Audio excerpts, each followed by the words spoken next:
सलाम दोस्तों, अगर तो आप पाकिस्तान के किसी बड़े शहर कराची, लाहौर या इस्लामाबाद जैसी जगह पर रहते हैं तो आपने नोट किया होगा कि आपकी गाड़ी अगर किसी सड़क पर रुकती है या किसी दूध वाले या बेकरी वाले के पास आप जाके खड़े होते हैं तो कोई एक गरीब आपके पास आ जाएगा और आपसे पैसों का सवाल होगा।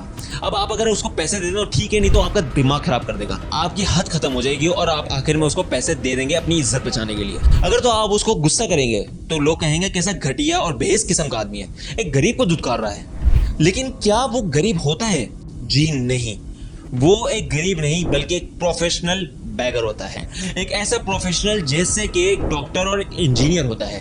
बस फर्क इसमें इतना है कि इसमें कोई ज्यादा स्किल्स की जरूरत नहीं होती, बस आपको मांगना आना चाहिए।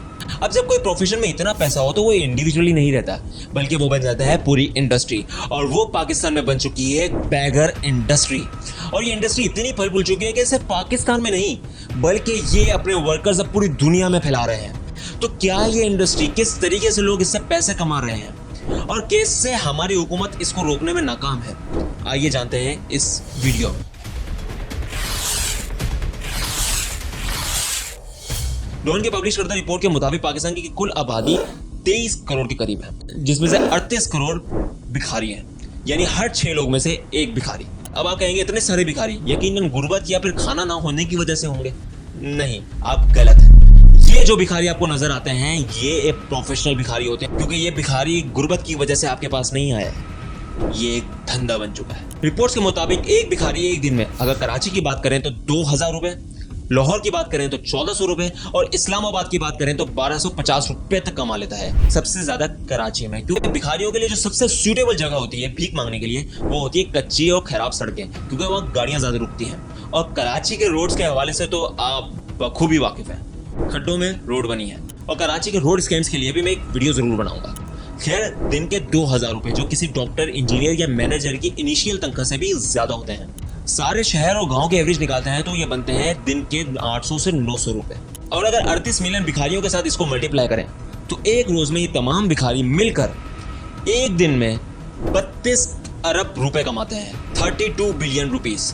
और अगर इसका साल का तखमीना लगाया जाए तो ये बन जाते हैं 170 ट्रिलियन, यानी पाकिस्तानी 117 खरब रुपए।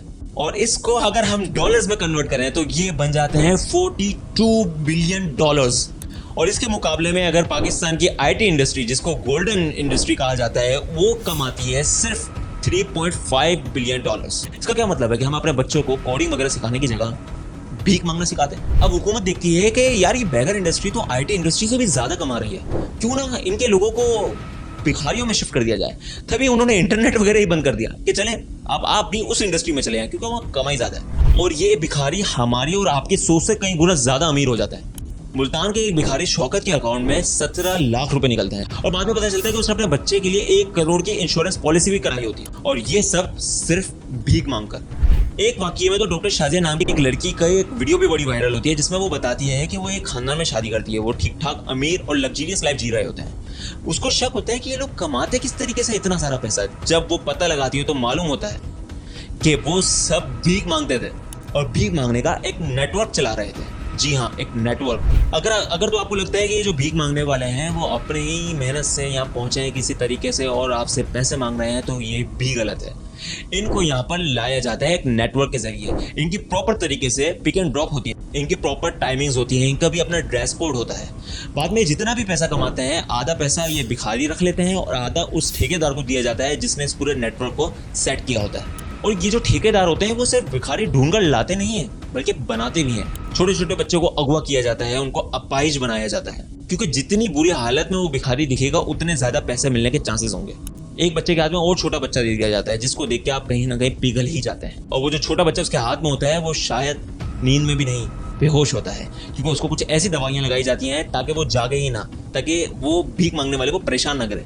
अब अगर आप में से कोई ये सोचे कि यार इसमें तो बहुत ज्यादा पैसा है, मैं भी इंडस्ट्री ज्वाइन कर लेता हूँ, मैं भी भिखारी बन जाता हूँ, तो मैं आपको बता दूं इतना आसान नहीं है। अगर आप किसी इलाके में जाके अभी खड़े होंगे तो आपको वहां से भगा दिया जाएगा, क्योंकि वो इलाका किसी ठेकेदार ने बुक किया होता है और ठेकेदार इनमें से कुछ पैसा पुलिस को भी कमीशन देता है इस गैरकानूनी काम को सरअंजाम देने के लिए। देखिए, पाकिस्तान के कानून के मुताबिक भीख मांगना इलीगल है और इसमें 10 से 20 लाख रुपए और 7 से 10 साल की सजा भी है, लेकिन पुलिस अपना कमीशन लेकर इनको गिरफ्तार नहीं करती। अब देखिए, अगर कोई इसी मुल्क में एक इंडस्ट्री इतनी फल फूल जाती है तो उसे अपने मुल्क में नहीं रुकती, बल्कि इसको एक्सपोर्ट भी किया जाता है, दुनिया को बेचा जाता है। जी हाँ, पाकिस्तान में ये इंडस्ट्री सिर्फ पाकिस्तान के लिए नहीं बल्कि अब बाहर के लिए भी भिखारी एक्सपोर्ट कर रही है। 27 सितंबर 2023 के सेनेट के सेशन में overseas minister secretary Zulfikar Haider बताते हैं कि दुनिया भर में जो भी फॉरेन भिखारी पकड़े जाते हैं उसमें 90% पाकिस्तानी होते हैं, जो कि ज्यादातर सऊदी अरब, ईरान और इराक में जियारत के वीजा पर जाते हैं। जापान ऐसा मुल्क है जहां पर ना के बराबर ही भिखारी है, लेकिन पाकिस्तानियों ने वहां पर भी इसको प्रोफेशन बना लिया है। अब आप सोचेंगे कि अगर ये गरीब ही होते हैं तो इनके पास ये टिकट और वीजा के पैसे आते कहां से, कि जाते कैसे हैं वहां पर? तो उनको भेजा जाता है इस इंडस्ट्री के एजेंट्स के जरिए। वो इनको प्रॉपर तरीके से टिकट और वीजा दिलाते हैं और बाहर मुल्क भेजते हैं। एक अमाउंट बताई जाती है कि वीजा खत्म होने से पहले इतने तक आपको पैसे जमा करने हैं, और जब वो वीजा खत्म होने के बाद पाकिस्तान वापसी आते हैं तो आधे पैसे वो एजेंट रख लेता है और आधे पैसे उस भिखारी को दे दिए जाते हैं। 1 अक्टूबर 2023 को FIA 16 प्रोफेशनल बेगर्स जो कि उम्रे के वीजे पर सऊदी अरब जा रहे थे उनको अरेस्ट कर लेती है। जुलाई 2024 को पाकिस्तान की गवर्नमेंट 2000 लोगों का पासपोर्ट और शनाख्ती कार्ड ब्लॉक करती है जो कि प्रोफेशनल बेगर थे। 14 अगस्त से 2 दिन पहले 12 अगस्त को FIA ने 6 और मजीद लोगों को सऊदी अरब जाने से पहले रोक लिया, जो कि प्रोफेशनल बेगर्स ही थे। पिछले 2.5 सालों में 44,000 प्रोफेशनल बेगर्स को बाहर मुल्क जाने से पहले रोका गया है। तो आप अंदाजा लगा लें कि ये कुछ लोग ही पकड़े जाते हैं, तो कितने लोग होंगे जो यहाँ से बाहर एक्सपोर्ट हो जाते हैं। अब ये FIA इतनी हरकत में क्यों आई है? क्योंकि UAE और सऊदी अरब ने हाथ जोड़ लिए हैं कि भाई प्लीज इन भिखारियों को अपने पास ही रोक लीजिए, अब मजीद यहाँ नहीं आने देना। और यही वजह है कि पाकिस्तान का पासपोर्ट इतना बदनाम हो चुका है कि अब लोग डरते हैं कि भाई ये यहाँ आके भीख ना मांगना शुरू कर दें। अब इस बेगर इंडस्ट्री को खत्म कैसे किया जा सकता है? गवर्नमेंट के लिए तो लाजमी है कि वो लॉ एंड ऑर्डर के सिस्टम को तेज करे। ये जो पुलिस करप्टेड है, जो इस काम को खुलेआम होने दे रही है, उनको डंडा दिया जाए कि भाई ये क्या कर रहे हैं, किस तरीके से इनको आराम से आज़ादी दी हुई है कि वो जब चाहें जहाँ चाहें लोगों को रोक कर भीख मांगना शुरू कर दें। और अगर मैं अवाम की बात करूँ तो हम क्या कर सकते हैं? देखिए, हमारे लिए सबसे ज़्यादा इंपॉर्टेंट है कि हम इनको पैसे ना दें।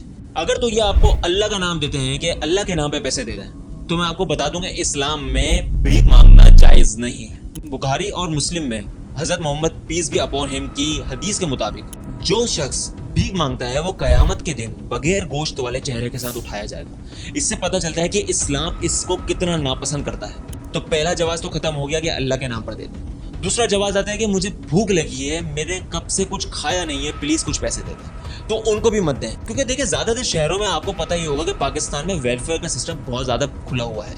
अगर आप JDC, सैलानी जैसे दफातर में जाएंगे तो वहाँ हर किसी को मुफ्त और अच्छे से अच्छा खाना खिलाया जाता है। तो वो लोग वहाँ जाके क्यों नहीं खा लेते? लेकिन फिर भी अगर आपका दिल चाहता है तो आप उनको खाना खिला सकते हैं। डायरेक्ट उनको पैसे मत दें, उनको खाना खिला दें। क्योंकि अगर वो भिखारी नहीं भी है तो वो 1 निवाला खा सकता है, 2 निवाले, 10 निवाले, 20 निवाले, 21 निवाला खाने की उसमें हिम्मत नहीं होगी। तो सबका यही एक रोल होना चाहिए कि हाँ, अगर उनको भूख लगी है तो खाना खिला दो, लेकिन पैसे मत दो। तीसरा, अगर वो आपके बार बार पीछे लग रहे हैं कि पैसे दो, तो आप उनको झड़क सकते हैं, क्योंकि ये जायज़ है। किसी भी बंदे को बार बार रास्ते में रोकना हरेसमेंट कहलाता है, और वो कोई अमीर आदमी या कोई गरीब आदमी या भिखारी भी करे तो जायज़ नहीं है। उम्मीद है वीडियो आपको पसंद आई होगी, और अगर आपको मजीद ऐसी वीडियोस चाहिए तो मेरे इस चैनल बिलाल अहमद खान को सब्सक्राइब करें। शुक्रिया।